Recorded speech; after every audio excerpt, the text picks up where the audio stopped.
Drake Riggs here with RT Sports, standing next to Lyman Good, who competes at UFC 244, obviously. Lyman, man, last time you were here in MSG, got a pretty good win. Are you feeling that same energy going into this one? Yeah, definitely feel that energy. I feel great about this fight. I have, overall great confidence, good deal of motivation going into this fight, and at the same time, I feel great about being so close to home. And, last time out, unfortunately, didn't get the win against Damian Maia. Just curious what the regrouping process has been like after a loss like that. I was injured a week before that fight, and it kind of took its toll on me mentally as far as going into the fight. But at the end of the day, I also got to compete against one of the best in the world, the top 10, and I walked away, with a good sense of confidence fighting against one of the best in the world in jiu-jitsu. So I didn't let it get in my head too bad. I just went back to the drawing board, worked a lot on, wrestling and a lot of groundwork and stuff, and been rehabbing the injury. But since then, I've just been feeling great, man. Awesome. And, speaking of Maia, he just took on another one of your fellow past opponents, and Ben Askren got the win there. Just what did you think of that fight, and did that go as you expected? Haven't fought both of them before. Haven't felt the pressure of both. I kind of felt it was going to lean towards Maia. He's just very, very clever, very sneaky, and he's very strong on the ground. There's no room for mistakes with him. And Askren paid the price for that. And it's funny because I fought both of them, so they each had their own very unique style and pressure. It's hard to explain unless you fought them both. But I had a feeling that eventually Maia would have taken a submission win.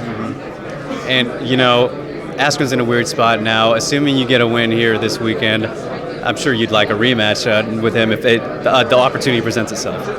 Yeah, if it serves a purpose in the realm of climbing up the ranks, of course. Everybody wants to fight for that redemption. Yeah, of course. And, you're facing a chance for encounter here, kind of an up-and-comer, after going from someone like Maia to an up-and-comer like him. Does that kind of, you think that'll be a difference maker in this fight? Because for you, you're a lot more experienced than he is. Chance is the guy coming up. So how do you think that'll affect it with the experience? I think experience-wise, it definitely plays a big part in it, because of the experience that not only of how long I've been fighting for, but also the people I fought, the caliber of the opponents I fought in the past. But at the end of the day, everyone presents their own dangers, their own skill set that they bring to the table that I'm prepared for, and I treat it like any other fight. I try not to compare one opponent to the other, because everyone's dangerous at the end of the day. So it's all a matter of preparation, training hard, and just going out there and doing your best, looking to get your hand raised at the end of the fight. Of course. And you spent a lot of time in your career in Bellator.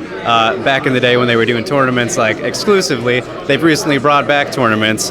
I'm just curious, would you like the UFC to maybe implement some more tournaments? Like, what are your thoughts on that idea? Having gone through it already with the the turnaround of fighting like every month, it does take a toll on your body. So I think UFC's got it right with the formula. Keeping it to individual fights at a time. Granted, the fighter is healthy and he's ready to take on a fight. I think it also helps with the longevity of the career of the fighter. As opposed to just taking on fights like that. Of course. And last thing I got for you, Lyman, the big story here at UFC 244, obviously the main event, Nate Diaz-Jorge Masvidal for the BMF title. A very unique concept. Just curious what your thoughts are on the idea of the BMF title.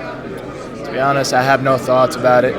Doesn't serve me anything, but I think it's cool. It's something that they're doing to kind of commend two of one of the toughest fighters in the division. So it's cool that they're doing all that. But at the end of the day, I got tunnel vision. I got my blinders on, and I'm here for me. I'm focused on my fight. I'm focused on my win, and I'm focused on my two teammates, winning that night as well, Julio Arce, Shane Burgos.